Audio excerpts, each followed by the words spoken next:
Hello, नमस्कार. कसे आहात सर्व? तुमचं सर्वांचं अगदी मनापासून स्वागत आहे आपल्या या चॅनलमध्ये. तर आज आहे श्रावणातील सोमवार आणि त्याचीच बघा माझी तयारी चालू आहे. तर बघा, श्रावणामध्ये बेलपत्र आपण शिवपिंडीवर चढवतो तर त्याला खूप महत्त्व आहे. तर तेच बघा बाजारातून मी आणलेले आहे ते बेलपत्र.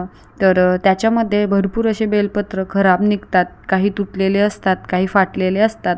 तर ते निवडून घ्यावे लागतात. बाजारात भरपूर लोकांचे या बेलपत्रांना हात लागलेले असतात. त्याच्यामुळे हे बेलपत्र आपल्याला पाण्यात टाकून स्वच्छ करून घ्यावे लागतात. तर बघा, इथे मी सर्व बेलपत्र पाण्यात धुवून घेणार आहे.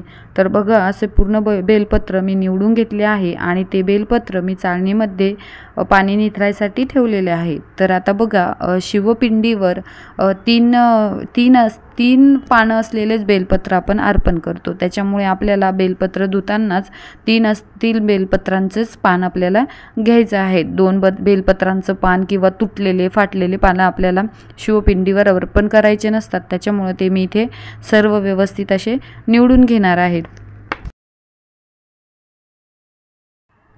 आणि नंतर बघा, इथं मी अभिषेकाची जी तयारी आहे तर ती माझी चालू आहे.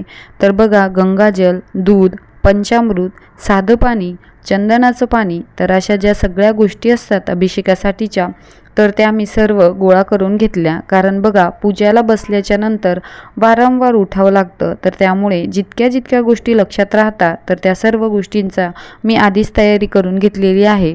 तर इथं बघा, मी चंदनाचं पाणी करून घेणार आहे. तर आज मी शिवपिंडीवर दुधाचा, गंगाजलाचा, साध्या पाण्याचा, चंदनाचा आणि पंचामृताचा अभिषेक करणार आहे. तर इथं बघा, मी समया घेतलेला आहे. आता साध्या पाण्यात थोडंसं गंगाजल टाकून घेणार आहे. तर अशी पूर्वतयारी केली तर आपल्याला पूजा करायला सोपं जातं आणि वेळही लागत नाही. तर बघा, आज श्रावण सोमवार आहे. तर महादेवांची पूजा करायच्या आधी मी आपली जी रोजची देवपूजा आहे ती अशा प्रकारे केलेली आहे. मस्त अशी छान देवाऱ्यामध्ये सुद्धा मी पांढऱ्या रंगाचं वस्त्र अंथरलेलं आहे. कारण बघा, श्रावण सोमवारी किंवा महादेवांची कुठलीही पूजा असो तर पांढऱ्या रंगाला खूप महत्त्व आहे.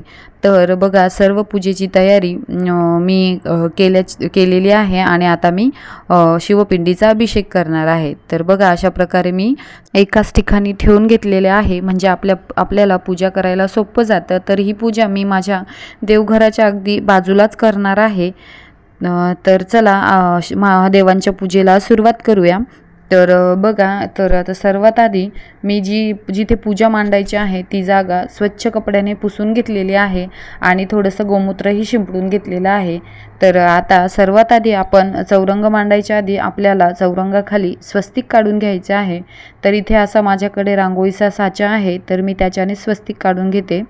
तर इथं बघा, मी हळदी कुंकू वाहून घेतलेलं आहे आणि आता मी त्याच्यावर चौरंग ठेवून घेणार आहे आणि चौरंगावरही पांढरे वस्त्र अंथरून घेणार आहे.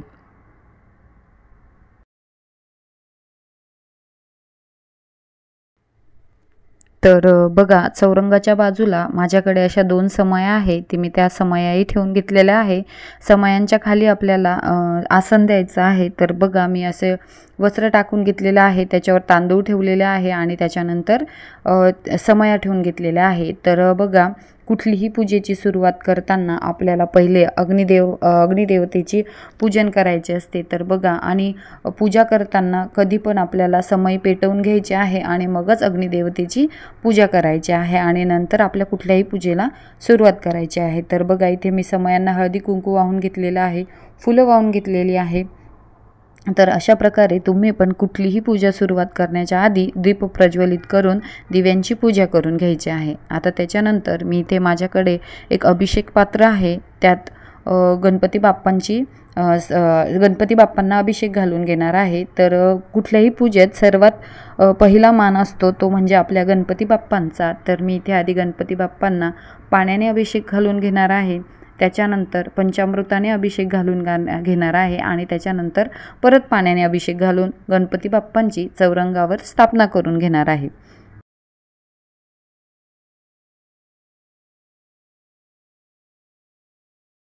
तर बघा, गणपती बाप्पांचा अभिषेक झाल्यानंतर आपल्याला गणपती बाप्पांना एका कपड्याने स्वच्छ पुसून घ्यायचं आहे आणि चौरंगावर ठेवण्याआधी आपल्याला गणपती बाप्पांना तांदळाचे आसन द्यायचे आहे आणि त्याच्यावरती हळदी कुंकू वाहून मग आपल्याला गणपती बाप्पांची मूर्ती त्याच्यावर ठेवून घ्यायची आहे।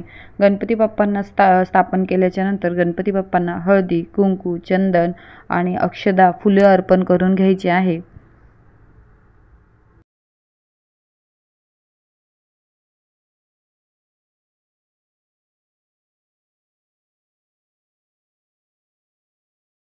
गणपती बाप्पांची स्थापना झाल्याच्या नंतर आपल्याला आता महादेवांच्या पिंडीचाही अभिषेक करून घ्यायचा आहे। तर इथं बघा, मी महादेवांच्या पिंडीवर आधी पाण्याने अभिषेक करणार आहे आणि त्यानंतर दुधाने अभिषेक करणार आहे।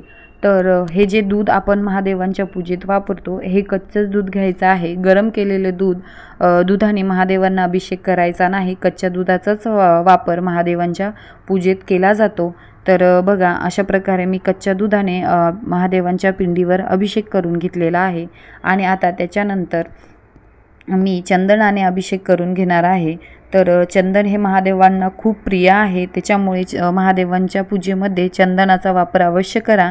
आणि चंदनाचा अभिषेक झाल्याच्या नंतर आता मी पंचामृताने महादेवांचा अभिषेक करून घेणार आहे। तर हे सर्व अभिषेक चालू असताना तुम्हाला महादेवांचा ओम नमः शिवाय हा मंत्र म्हणायचा आहे आणि अभिषेक करत राहायचा आहे। तर इथं बघा, महादेवांच्या पिंडीवर पंचामृताने अभिषेक झाल्याच्या नंतर परत मी साध्या पाण्याने महादेवांना अभिषेक घालून घेणार आहे। तर बघा, आपण ह्या ज्या वस्तूंनी महादेवांना अभिषेक घालतो तर या सर्व गोष्टी त्यांना शीतलता प्रदान करतात, त्यामुळे श्रावण महिन्यात या गोष्टींचा अभिषेक त्यांच्यावर केला जातो। तर बघा, ज्यावेळी समुद्रमंथन झालं होतं त्यामधून जे विष निघालं होतं तो महिना म्हणजे श्रावणाचाच महिना होता आणि ते जे निघालेले विष आहे ते महादेवांनी प्राशन केलं। तर ते विष त्यांनी त्यांच्या गळ्यामध्येच थांबवून ठेवलं आहे।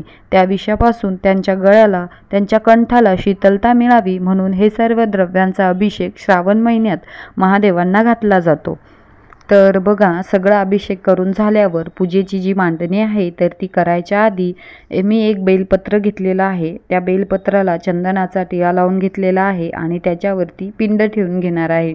तर महादेवांची पिंड ठेवताना महादेवांच्या पिंडीचं जे निमुळतं टोक असतं ते उत्तर दिशेला आलं पाहिजे, अशा प्रकारे आपल्याला पिंड ठेवायचे आहे। तर बघा, मी त्या बेलपत्रावर पिंड ठेवून घेतलेली आहे आणि महादेवांच्या पिंडीला आता चंदनाचा टिळा लावून घेणार आहे।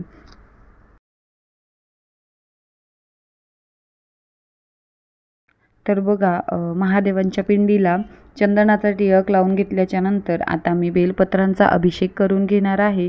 तर महादेवांच्या पिंडीवर बेलपत्र वाहताना ते पालथे व्हायचे आहे, म्हणजे पानाचं देठ आहे ते पाठीमागच्या बाजूला गेलं पाहिजे आणि पान जे आहे महादेवांच्या पिंडीवर पालथं ठेवायचं आहे। तर अभिषेक करताना ही गोष्ट लक्षात ठेवायची की महादेवांच्या पिंडीवर बेलपत्र हे पालथं व्हायचं असतं।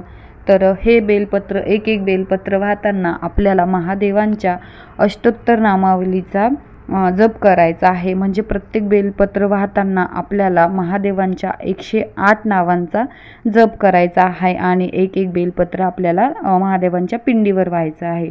जर तुम्हाला शिव अष्टोत्तर नामावली जमली नाही तर तुम्ही एक बेलपत्र वाहताना ओम नमः शिवाय या मंत्राचा जप केला तरी काही हरकत नाही, किंवा तुमच्याकडे जर 108 बेलपत्र नसतील तर तुमच्याकडे एक जरी बेलपत्र असलं तुम्ही ते महादेवांच्या पिंडीवर ठेवून परत उचलून परत ते महादेवांच्या पिंडीवर ठेवलं तरी पण चालतं, कारण महादेव हे भोळे आहे, त्यांना मनापासून आपण कुठलीही सेवा केली तर ती मान्य असते। त्याच्यामुळे जे पण तुम्ही महादेवांना अर्पण कराल ते मनापासून केलेली सेवा आपली महादेवांपर्यंत नक्की पोचते। तर बघा, मी शिवाष्टोत्तर नामावली म्हणत म्हणत महादेवांच्या पिंडीवर असा बेलांचा अभिषेक करून माझा झालेला आहे। तर बघा, बेलपत्रांचा अभिषेक झाल्याच्या नंतर आपल्या महादेवांवर बेलपत्रांचं असं ओझं होतं, तर त्यामुळे मी ते सगळे बेलपत्र असे महादेवांच्या पिंडीवरनं थोडेसे बाजूला सरकवून घेतलेले आहे आणि आता थोडीशी मी पूजेची सजावट करून घेणार आहे। तर इथे बघा, माझ्याकडे पांढरे, पिवळे आणि लाल कलरचे फुलं आहेत, तर ते मी महादेवांच्या पिंडीच्या भोवती अशा प्रकारे सजवून घेणार आहे। तर बघा त्याच्यानंतर फुलांची सजावट झाल्याच्यानंतर मी महादेवांच्या पूजेमध्ये दिवे लावून घेणार आहे.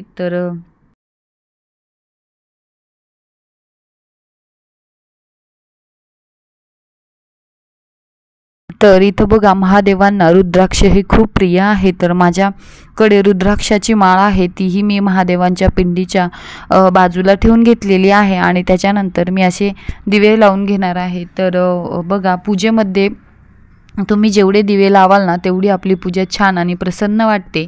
आणि दिवे लावून झाल्याच्यानंतर मी महादेवांना धूप दीप दाखवून घेणार आहे. महादेवांच्या पूजेमध्ये धूप अवश्य वापरा, कारण महादेवांना धूप पण अतिशय प्रिय आहे. तर बघा अशा प्रकारे मी महादेवांना धूप लावून घेतला आहे आणि आता कापूर आरती करून घेणार आहे. आरती वगैरे झाल्याच्यानंतर तुम्ही फळांचा नैवेद्यही महादेवांना दाखवू शकता. तर इथं बघा माझ्याकडे महादेवांचं डमरू आहे, तर मी त्या डमरूचा नाद करून घेणार आहे आणि आरती करून घेणार आहे. तर बघा अशा प्रकारे मी महादेवांची पूजा केली आहे. तर आजचा हा व्हिडिओ तुम्हाला जर आवडला असेल तर मला कमेंट करून नक्की सांगा. धन्यवाद.